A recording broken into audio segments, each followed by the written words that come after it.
नमस्कार. स्वादिष्ट रेसिपीजमध्ये आज आपण बनवणार आहोत झणझणीत आणि चविष्ट असे टोळ माशाचे कालवण. ही अतिशय चवदार आणि झणझणीत अशी कोकणी पद्धतीची रेसिपी आहे. घरगुती मसाल्यामध्ये अतिशय चविष्ट असे हे कालवण तयार होते. चला तर मग या रेसिपीसाठी लागणारं साहित्य आणि कृती आता आपण बघूया. इथे मी एका टोळ माशाचे असे छोटे छोटे तुकडे करून ते स्वच्छ धुवून घेतलेले आहे. आता याच्यामध्ये चवीनुसार मीठ घालायचं आहे. चवीनुसार तिखट मसाला. थोडं तिखट आपण फोडणीमध्येही वापरणार आहोत. आता थोडी हळद घालायची आहे आणि एक छोटी पळी तेल घालायचं आहे. आता हे सगळे मसाले आपल्याला या माशांच्या तुकड्यांना व्यवस्थित लावून घ्यायचे आहेत.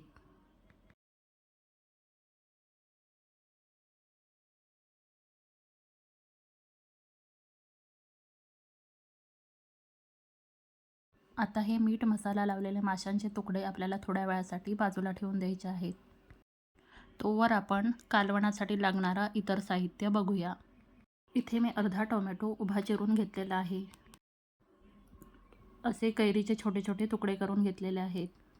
4 हिरव्या मिरच्या उभ्या चिरून असे त्याचे तुकडे करून घेतलेले आहेत. 4 ते 5 लसणांच्या पाकळ्या सालीसहित ठेचून घेतलेल्या आहेत आणि कोथिंबीर बारीक चिरून घेतलेली आहे. आता गॅसवर मी कढई तापायला ठेवलेली आहे. कढई चांगली तापली की आपल्याला याच्यामध्ये फोडणीसाठी तेल घालायचं आहे.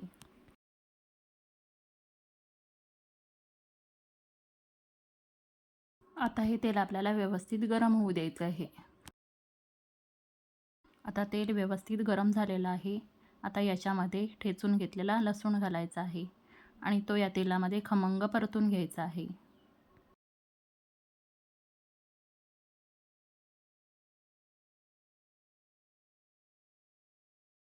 आता आपला लसूण व्यवस्थित परतून झालेला आहे.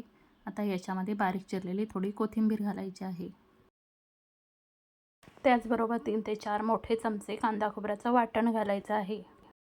त्याचबरोबर याच्यामध्ये आपण आता थोडा तिखट मसाला घालणार आहोत. थोडं तिखट आपण माशाच्या तुकड्यांना लावण्यासाठी घेतलं होतं, त्यामुळं बेतानेच तिखट घालायचं आहे. आता याच्यामध्ये मी अर्धा चमचा काश्मीरी मिरची पावडर घातलेली आहे. आता हे मसाले आपल्याला तेलामध्ये व्यवस्थित मिक्स करून घ्यायचे आहेत. आता हा मसाला आपल्याला तेल सुटेपर्यंत व्यवस्थित परतून घ्यायचा आहे.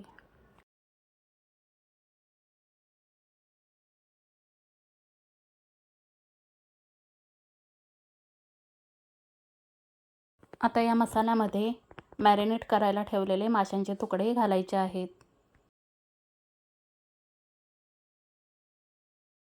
या टोळ माशाचे 2 प्रकार असतात. एक थोडासा चपटा टोळ असतो आणि दुसरा गोल टोळ असतो. हा गोल टोळ मासा चवीला खूप छान असतो. याच्यामध्ये थोडा हिरवा रंगाचा काटा असतो.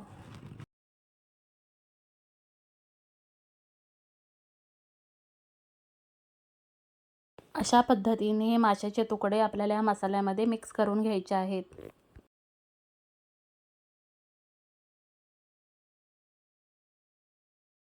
आता या माशांमध्ये मासे शिजण्यासाठी जितकं पाणी लागेल तेवढं घालायचं आहे आणि हलक्या हाताने हे मासे ढवळून घ्यायचे आहेत.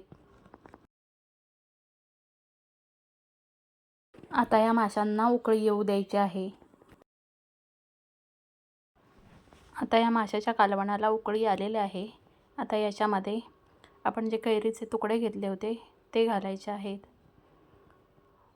त्याचबरोबर उभा चिरलेला टोमॅटो आणि मिरच्यांचे तुकडेसुद्धा घालायचे आहेत. आता हे माशांचं कालवण व्यवस्थित शिजू द्यायचं आहे.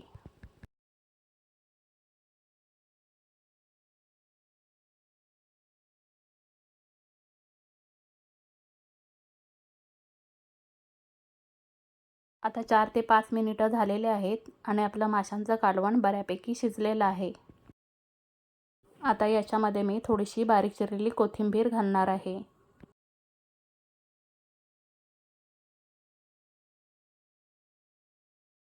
आता याच्यामध्ये मी थोडं मीठ घालून घेणार आहे. मासे मॅरिनेट करताना आपण मीठ घातलं होतं, त्यामुळे बेतानेच मीठ घालायचं आहे. आता अजून थोडा वेळ हे मासे शिजू द्यायचे आहेत.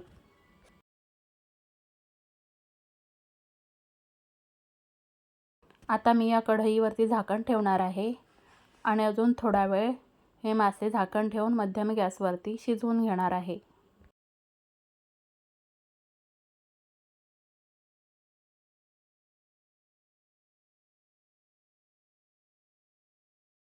आता जवळपास 3 ते 4 मिनिटं झालेले आहेत. आता आपण झाकण काढून बघूया.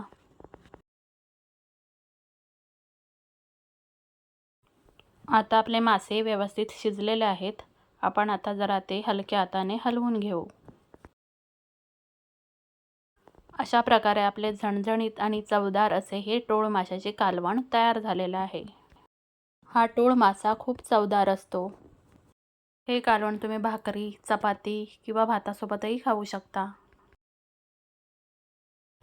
तांदळाच्या भाकरीसोबत हे कालवण अतिशय चविष्ट लागते. तुम्हाला जर ही रेसिपी आवडली असेल तर व्हिडिओला लाईक आणि चॅनलला सबस्क्राईब करायला विसरू नका.